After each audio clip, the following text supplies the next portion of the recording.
ഹരേ രാമ രാമ രാമ ഹരേ ഹരേ. ഹരേ കൃഷ്ണ കൃഷ്ണ കൃഷ്ണ ഹരേ ഹരേ. കൃഷ്ണോ രക്ഷതു മാം ചരാചരഗുരു. കൃഷ്ണം നമസ്യേ സദാ. കൃഷ്ണേനൈവ സുരക്ഷിതോഹമസകൃത്.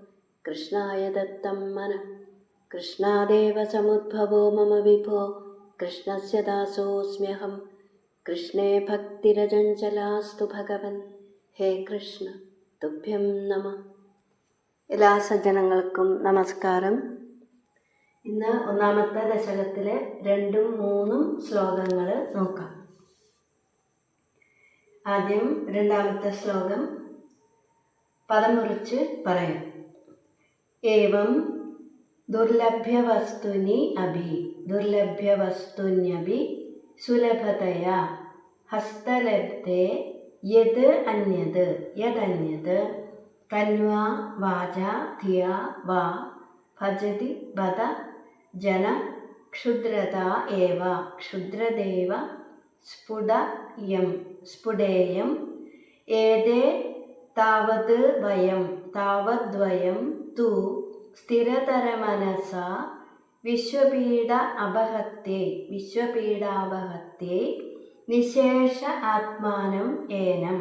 നിശേഷാത്മാനമേനം ഗുരുപവനപുരാധീശം ഏവ ആശ്രയാമ. ഏവം ഇപ്രകാരം ആദ്യത്തെ ശ്ലോകത്തിൽ പറഞ്ഞതുപോലെ ദുർലഭ്യവസ്തുനി അപി ദുർലഭമായ വസ്തു ആണെങ്കിലും എന്ന് പറയുമ്പോൾ മനസ്സിനും വാക്കിനും വിഷയമല്ലാത്തതും അനുഭവത്തിലൂടെ മാത്രം അറിയേണ്ടതുമാണ് ആ ബ്രഹ്മതത്വം. അതുകൊണ്ട് തന്നെ ദുർലഭമായ വസ്തുവാണ്, നേടിയെടുക്കാൻ വളരെ ബുദ്ധിമുട്ടുള്ളതാണ്. വസ്തു എന്ന് പറയുമ്പോൾ ബ്രഹ്മം, ഈശ്വരൻ. അങ്ങനെ ദുർലഭ വസ്തുവായ ബ്രഹ്മതത്വം താവത് ഇപ്പോൾ സുലഭമായിട്ട് തന്നെ യാതൊരു ബുദ്ധിമുട്ടുമില്ലാതെ വളരെ എളുപ്പത്തിൽ ഹസ്തലബ്ധേ കയ്യിൽ കിട്ടിയിട്ടും എന്ന് പറയുമ്പോൾ സച്ചിദാനന്ദ സ്വരൂപമായ ആ ബ്രഹ്മതത്വം ഗുരുവായൂരിൽ ഇങ്ങനെ പ്രത്യക്ഷമായിട്ട് തന്നെ വിളങ്ങിക്കൊണ്ടിരിക്കുമ്പോൾ തന്വാ വാച ധിയാ വാ ശരീരം കൊണ്ടും വാക്കുകൊണ്ടും മനസ്സുകൊണ്ടും അഥവാ ബുദ്ധി കൊണ്ടും ഭഗവാനെ നമസ്കരിച്ചുകൊണ്ടും നാമം ജപിച്ചുകൊണ്ടും ഭഗവത് ലീലകളെ മനസ്സിൽ സ്മരിച്ചുകൊണ്ടും ഗുരുവായൂരപ്പനെ ആശ്രയിക്കാതെ അന്യത് ഭജതി മറ്റു വസ്തുക്കളെ ആശ്രയിക്കുന്നവരുടെ കാര്യം കഷ്ടം തന്നെയാണ്. ബദ ഇയം സ്ഫുട ഈ സ്വഭാവം, ജനങ്ങളുടെ ഈ സ്വഭാവം ക്ഷുദ്രത ഏവ കൊള്ളരുതാത്തത് തന്നെയാണ്. ഏതേ താവത് എന്നാൽ വയം ഞങ്ങളാകട്ടെ, മേൽപ്പത്തൂർ ഞങ്ങൾ എന്ന് പറയുമ്പോൾ ഞങ്ങൾ ഭക്തന്മാർ സ്ഥിരതര മനസ്സ ഉറച്ച മനസ്സോടുകൂടി വിഷയങ്ങളിൽ നിന്ന് വിഷയങ്ങളിലേക്ക് ഒഴുകിക്കൊണ്ടിരിക്കുന്ന മനസ്സിനെ ആ വിഷയങ്ങളിൽ നിന്നെല്ലാം പിന്തിരിപ്പിച്ച് ആനന്ദസ്വരൂപനായ ഭഗവാനിൽ ചേർത്ത് നിർത്തിയിട്ട് എന്നർത്ഥം. വിശ്വപീഡ അപഹത്യേ വിശ്വത്തിൻ്റെ പീഡയെ ഇല്ലാതാക്കാനായിട്ട്, ലോകജനതയുടെ ദുഃഖ നിവാരണത്തിന് വേണ്ടിയിട്ട് മഹാത്മാക്കൾ എപ്പോഴും അങ്ങനെയാണ്. അവനവൻ്റെ സന്തോഷത്തേക്കാൾ ലോകജനതയുടെ മുഴുവൻ സന്തോഷത്തിനും സമാധാനത്തിനും വേണ്ടി പ്രവർത്തിക്കുന്നവരാണ് മഹാത്മാക്കൾ. ഇപ്പോൾ മേൽപ്പത്തൂര് പറയാണ് ലോകനന്മയ്ക്കായിക്കൊണ്ട് നിശേഷ ആത്മാനം സർവാത്മാവായ സർവഭൂതങ്ങളിലും അന്തര്യാമിയായിരിക്കുന്ന ഏനം ഗുരുഭവനപുരാധീശം ഏവ ഈ ഗുരുവായൂരപ്പനെ തന്നെ.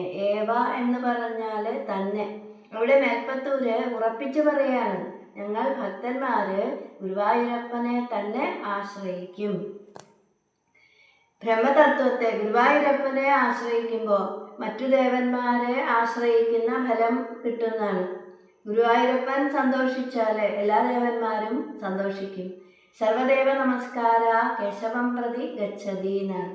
എല്ലാ നദികളും സമുദ്രത്തിൽ ചെന്ന് ചേരുന്നത് പോലെ ഏതേതു ദേവനെ നമസ്കരിച്ചാലും എല്ലാ നമസ്കാരങ്ങളും ചെന്ന് ചേരുന്നത് ഗുരുവായൂരപ്പനിലാണ്, സച്ചിദാനന്ദ സ്വരൂപമായ പരബ്രഹ്മത്തിലാണ്. മനുഷ്യജന്മം തന്നെ ദുർലഭമാണ്. ദുർലഭോ മാനുഷോ ജന്മ. മനുഷ്യജന്മം കിട്ടാൻ തന്നെ വളരെ ബുദ്ധിമുട്ടാണ്. അങ്ങനെ ദുർലഭമായ മനുഷ്യജന്മത്തിൻ്റെ ലക്ഷ്യം തന്നെ ഈശ്വര സാക്ഷാത്കാരമാണ്. അതുകൊണ്ട് തന്നെ മനുഷ്യജന്മം ലഭിച്ചാൽ പ്രപഞ്ചത്തിൽ അല്പമായും പ്രപഞ്ചനാഥനായ ഈശ്വരനിൽ അധികമായും മനസ്സിനെ ഉറപ്പിച്ചുകൊണ്ട് ഈശ്വര സാക്ഷാത്കാരത്തിനായിട്ട് ശ്രമിച്ചുകൊണ്ടേയിരിക്കണമെന്ന് ഇവിടെ ഓർമ്മിപ്പിക്കുന്നു. എന്തിനോ വൃഥ കാലം കളയുന്നു, വൈകുണ്ഠത്തിന് പൊയ്ക്കൊള്ളുകിനെല്ലാവരും എന്ന് പൂന്താനം.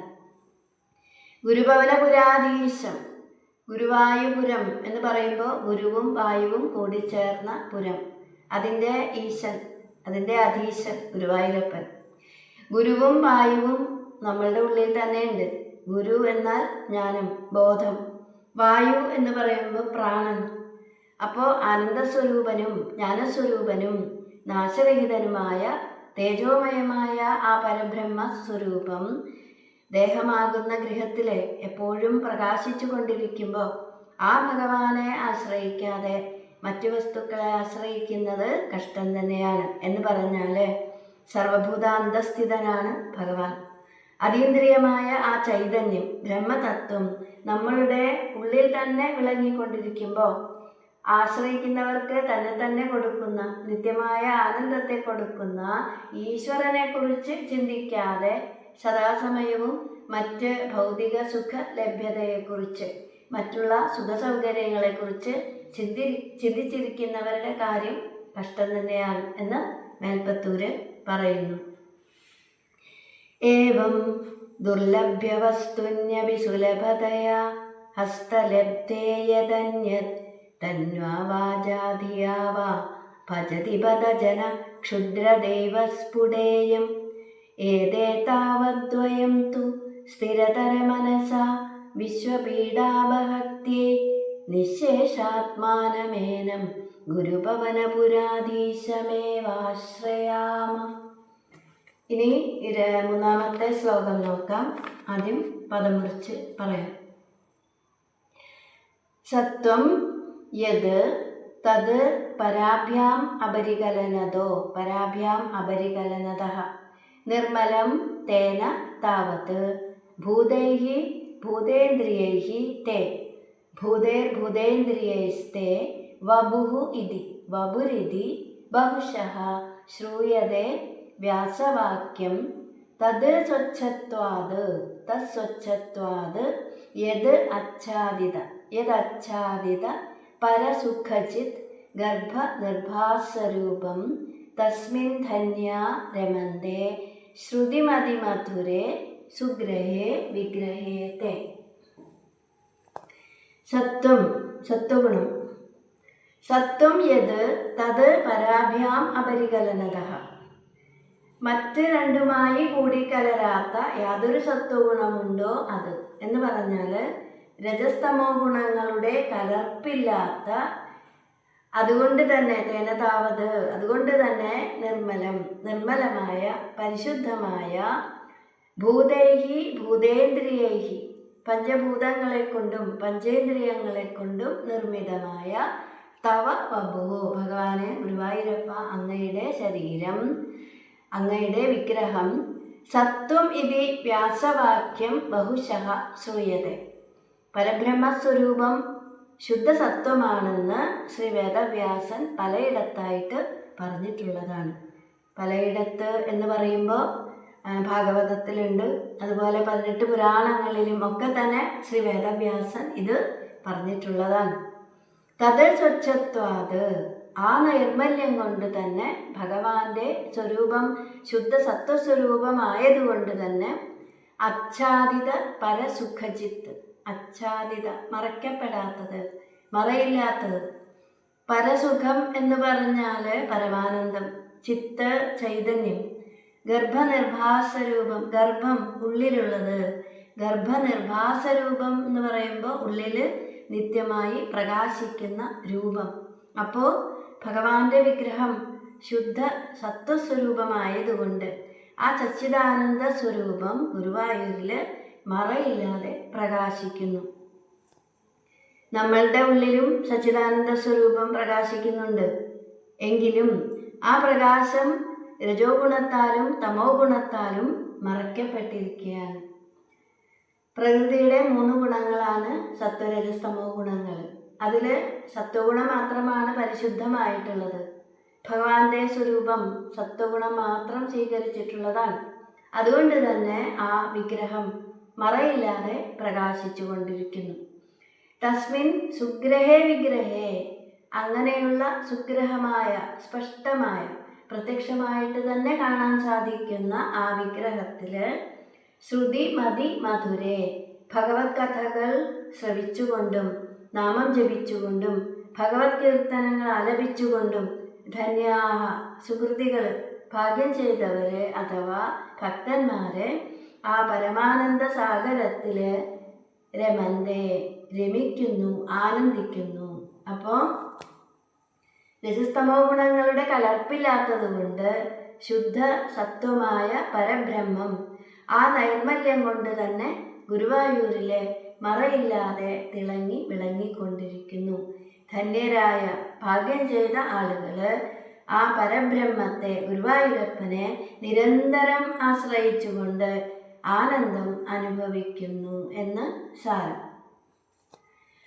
സത്വം യത്പരാഭ്യാമപരികലനതോ നിർമ്മലം തേന താവത് ഭൂതേർഭൂതേന്ദ്രിയേസ്തേ വപുരിതി ബഹുശ ശ്രൂയതേ വ്യാസവാക്യം.